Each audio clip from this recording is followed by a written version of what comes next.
February 16, 2025 Bhubaneswar Orissa Kalinga Institute of Industrial Technology KIIT का campus अपने college fest की रोशनी और रौनक से जगमगा रहा था। सारे स्टूडेंट्स फेस्ट के नाचने गाने और एक्टिविटीज में मस्त थे, लेकिन हॉस्टल के एक कमरे में कुछ बहुत दर्दनाक हो चुका था।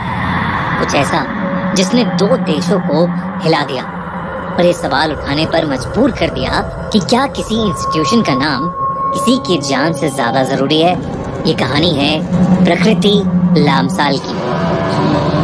प्रकृति, जो कि एक चुलबुली, प्यारी और आम सी 20 साल की लड़की थी, नेपाल के काठमांडू से थी और उड़ीसा के भुवनेश्वर में बहुत ही फेमस और popular Kalinga Institute of Industrial technology यानी KIIT में कंप्यूटर साइंस पढ़ रही थी। आंखों में इंजीनियर बनने के सपने लिए और मन में न सिर्फ अपने लिए पर अपने पूरे परिवार के लिए एक अच्छे फ्यूचर का विश्वास लेकर प्रकृति भुवनेश्वर पहुंची थी। 16 फरवरी 2025 सारे स्टूडेंट्स उस दिन 3 दिन लंबे कॉलेज फेस्ट की मस्ती में झूम रहे थे। फेस्ट के आखिरी दिन प्रकृति ने अपनी माँ को फोन किया। उसकी आवाज बिल्कुल नॉर्मल थी। उसने कहा कि वो फेस्ट में जा रही है और अगर उसका फोन ना लगे तो वो चिंता ना करे, क्योंकि वो नेटवर्क की वजह से हो सकता है। उसकी माँ ने मुस्कुराते हुए उसे अपना ध्यान रखने को कहा और फोन काट दिया। लेकिन प्रकृति फेस्ट में गई ही नहीं। उसके फ्रेंड्स कई देर तक बाहर उसका वेट कर रहे थे, पर जब प्रकृति नहीं आई और उसने अपना फोन भी नहीं उठाया तो उसके दोस्तों ने उसके रूम पर जाकर चेक करने का सोचा। बस कुछ ही देर बाद उसके दोस्तों ने प्रकृति के रूम का दरवाजा नॉक किया।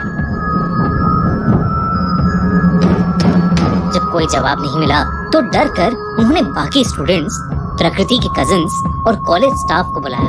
उन्हें बहुत डर लग रहा था, क्योंकि प्रकृति कभी ऐसा नहीं करती थी। उन्होंने दरवाजे के सामने टेबल लगाई और उस पर चढ़कर शीशा तोड़कर दरवाजा खोला। लेकिन जो उन्होंने देखा वो देखकर उन सब की सांसें सुन्न पड़ गईं, क्योंकि प्रकृति अपने कमरे में बेजान पड़ी थी।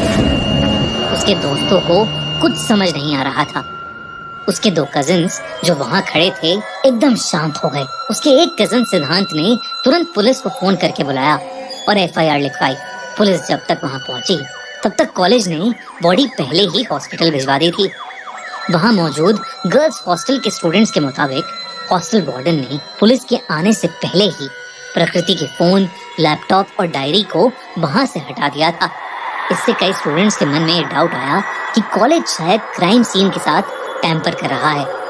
अथॉरिटीज ने इसे खुदकुशी बनाने की कोशिश की, लेकिन सिद्धांत को किसी और पर शक था। अद्विक श्रीवास्तव, प्रकृति का एक्स बॉयफ्रेंड, वो लखनऊ के एक बहुत ही ज्यादा अमीर पॉलिटिशियन का बेटा था। सिद्धांत ने पुलिस को बताया कि अद्विक प्रकृति को परेशान कर रहा था और साथ ही साथ उसे उसकी प्राइवेट फोटोज लीक करने की धमकी देते हुए ब्लैकमेल भी कर रहा था। इन सब से प्रकृति इतना परेशान थी कि वो पूरी तरह से मेंटली फ्रस्ट्रेट हो गई थी। प्रकृति और अद्विक का ब्रेकअप पिछले साल ही हो गया था, लेकिन इस हादसे से सिर्फ 4 हफ्ते पहले प्रकृति ने कॉलेज के इंटरनेशनल रिलेशंस ऑफिस में अद्विक के खिलाफ कंप्लेंट की थी। उसने कहा था कि अद्विक उसे इमोशनली और मेंटली टॉर्चर कर रहा है, पर कॉलेज अथॉरिटीज ने अद्विक के अगेंस्ट कोई भी एक्शन नहीं लिया, बल्कि कॉलेज ने प्रकृति को ही कॉम्प्रोमाइज करने को कहा। उसकी काउंसलिंग करवाई और इस बात को दबाने की कोशिश की। इसकी वजह ये थी कि KIIT में पहले भी कई ऐसे इंसिडेंट सामने आए थे, लेकिन एक पावरफुल मिनिस्टर का इंस्टीट्यूशन होने की वजह से ये बातें कभी बाहर नहीं आई थी और ना ही वो चाहते थे कि किसी भी बात का कोई बड़ा इशू बनकर पब्लिक में आए। पर वो नहीं जानते थे कि अब स्टूडेंट्स चुप नहीं बैठेंगे। जब ये खबर पूरी यूनिवर्सिटी में फैल गई तो नेपाली स्टूडेंट्स का गुस्सा फूट पड़ा। 500 से भी ज्यादा स्टूडेंट्स प्रोटेस्ट करने लगे। जस्टिस फॉर प्रकृति के पोस्टर्स लेकर वो कैंपस में निकल पड़े, पर यूनिवर्सिटी ने इनके साथ खड़े होने और उन्हें संभालने की बजाय चुप कराने की कोशिश की और स्टूडेंट्स को हॉस्टल में बंद कर दिया गया।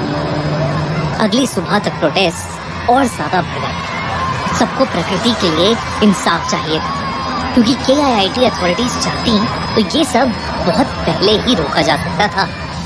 और तो और अद्विक, जिसकी वजह से ये सब हो रहा था, वो फरार था। स्टूडेंट्स इंसाफ चाहते थे, लेकिन कॉलेज अथॉरिटीज ने सिक्योरिटी गार्ड्स के जरिए उन्हें लाठियों से मारना शुरू करवा दिया। स्टूडेंट्स ने वीडियो बनाकर सोशल मीडिया पर पोस्ट करने की कोशिश की, अपनी फैमिलीज और फ्रेंड्स को कांटेक्ट करने की कोशिश की, लेकिन गार्ड्स ने उनसे उनके फोन छीन लिए और उन्हें बहुत बुरी तरह मारा। इतने में ही KIIT यूनिवर्सिटी ने एक ऑफिशियल नोटिस जारी कर दिया।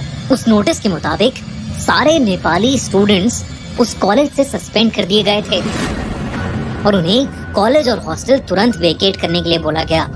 ये सब होते ही स्टूडेंट्स के गुस्से की कोई सीमा नहीं रही, लेकिन उनकी बात सुनने के बजाय कॉलेज के टीचर्स ने उन्हें ही गालियां देना शुरू कर दिया और ये कहा कि उन्हें शुक्र मनाना चाहिए कि वो उन जैसे 50,000 नेपाली स्टूडेंट्स को फ्री में पढ़ा रहे हैं। स्टूडेंट्स का सामान उनकी मर्जी के खिलाफ हॉस्टल से बाहर फेंका गया और उन्हें बेरहमी से मारते हुए बसों में जबरदस्ती भरकर रेलवे स्टेशन, बस स्टेशन और शहर के वीरान कोनों में बिना किसी भी रिसोर्सेज के छोड़ दिया गया। कई स्टूडेंट्स इस मारपीट और जबरदस्ती से बहुत ज्यादा बुरी तरह से घायल हो गए और उन्हें बहुत गहरी चोटें भी आईं। इतने में अथॉरिटीज के स्टूडेंट्स को अब्यूज करने और मारने के वीडियोस इंटरनेट पर वायरल होने लगे, तो ये न्यूज उड़ीसा की गवर्नमेंट तक पहुंची। पुलिस ने भी अद्वैत श्रीवास्तव को एयरपोर्ट से अरेस्ट कर लिया, जो देश से भागने की फिराक में था। इसी बीच एक ऑडियो क्लिप वायरल होनी शुरू हुई, जो रिपोर्ट्स के मुताबिक उसी दिन की अद्वैत और प्रकृति की कॉल रिकॉर्डिंग थी। उस क्लिप में अद्वैत प्रकृति को गंदी गंदी गालियां देकर अब्यूज कर रहा था और तो और उसे माफी मांगने के लिए कहते हुए धमका भी रहा था। तुम्हें पता भी है कि मैं क्या कर सकता हूँ, मेरी बात नहीं मानी तो पछताएगी।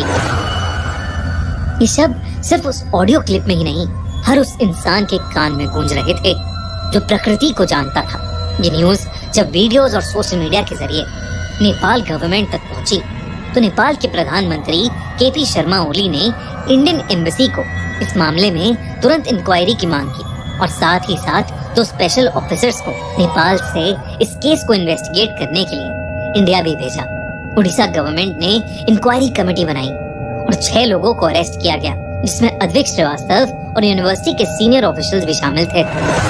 इन पर नेग्लिजेंस, हैरेसमेंट और इलीगल एविक्शन के चार्जेस लगाए गए, लेकिन कुछ ही घंटों बाद उनमें से कुछ लोगों को बेल दे दी गई।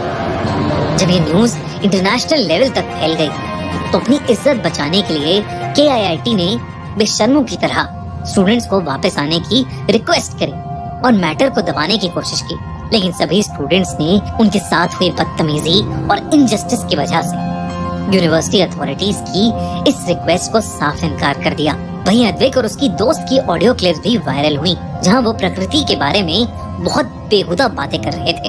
पूरे देश में प्रकृति और स्टूडेंट्स को जस्टिस दिलाने के लिए प्रोटेस्ट शुरू हुए। वहीं प्रकृति के कजिन्स, दोस्त और माता पिता पूरी तरह से टूट गए, क्योंकि इतना सब होने के बाद भी कुछ कॉलेज टीचर्स वीडियोस में प्रकृति पर ही ब्लेम डाल रहे थे। जब प्रकृति के पिता का इंटरव्यू लिया गया, तो वो खुद को बहुत मुश्किल से संभालते हुए बस अपनी बेटी के लिए इंसाफ मांग रहे थे, क्योंकि उन्हें पता था कि कॉलेज अथॉरिटीज ने सिर्फ और सिर्फ अपनी रेपुटेशन को बचाने के लिए एविडेंस के साथ टैम्पर किया और कॉम्पनसेशन और सिंपैथी के नाम पर KIIT ने प्रकृति लामसाल के नाम पर एक स्कॉलरशिप अनाउंस कर दी।